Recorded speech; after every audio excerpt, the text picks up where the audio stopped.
My name is Victoria Morgan. I'm a nursing major at Norwich University.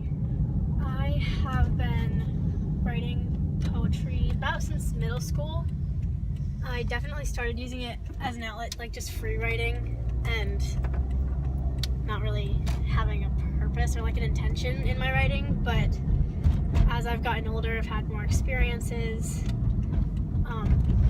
more things to write about, definitely more things to vent about, and I don't know, I use it because I want other people to hear it, because I try to write about things that matter, or at least matter to me, and I don't know, I think if it's worth talking about, it's worth writing about, and vice versa. I want people to listen and to understand as much as they can from like an outside perspective, especially with this poem. So yeah, I want it to mean something. The view from beneath you. I remember the hard desk under my spine. I remember the distance between you and I remember it was far closer than I would like. I remember it crossed far too many lines. I recall the light streaming in through the window on that 90-degree sunny day.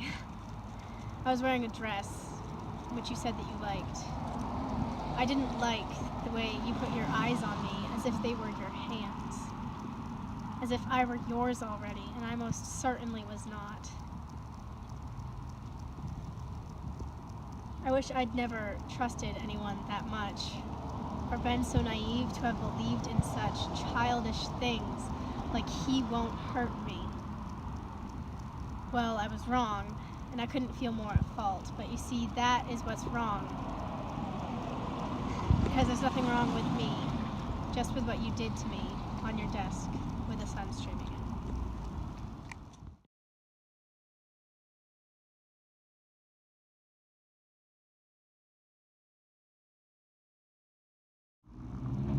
I couldn't reach you with my hands, and I felt so weak. Unable to move and unable to speak, I stared at the ceiling and your hands burning my skin, making me feel destroyed.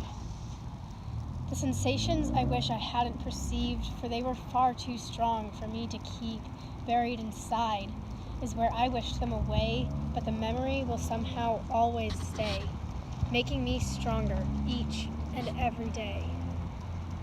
Being paralyzed is a debilitating thing. Not being able to move and not being able to speak, regardless of your mind telling you to scream, to run, or to fight. I remember hating that feeling. Do you understand that the last time when I couldn't move, I couldn't feel, but that it was all still very real, just like the sun streaming in through your window. Every time I think of it or of you, my hands become cold and my throat starts to close and my body feels like it's been set on fire again. And every time, it's still because of you. I remember wishing I didn't know that feeling, wishing I didn't know you, but that's the sad truth. I didn't know you, and I hope I never do. I remember it all too well. I remember far too much from the way your eyes stared intently and your hands touched me as such. I remember your voice and what you said to me, softly and calmly, casually. With your fingers crawling across my skin and my fingernails digging into your wooden desk, I tried to imagine that this wasn't me and this wasn't you, because surely that's not who you are. At least that's what your mother would say if she knew what you did. But I barely knew you. 7 whole days I knew of your existence, and you sat beside me, quiet and kind, in that class we both despised. But you were behind, and I was the first to oblige. I should say happy birthday, but that day wasn't happy, at least not for me with the sun streaming in. You were kind and deceiving, and I was too quick in trusting that maybe this wasn't such a terrible thing. The denial was strong, but I was stronger. I tried to remember and I tried to forget, but the least I can do is know I'm not okay yet. The view from your window looked out to the trees, the warm wind and the grass and the leaves. It reminded me that some things were still beautiful, but that this was happening still.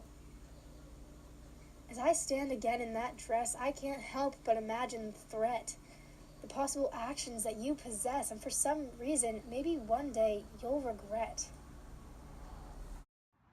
I wish you could see what I perceived lying beneath you, not just the trees. I needed a distraction. I felt out of place. I was outside looking in, unable to stop. Maybe we have more in common than I thought. Maybe if you'd been there, where I had been, you would understand the fear and the regret. Your hands on me is a moment I'll never forget, but the view from beneath you is one I'm sure you've never met. So, the title of the poem, The View from Beneath You, is both literal and somewhat like metaphorical, because yes, beneath you, but also in terms of inferiority.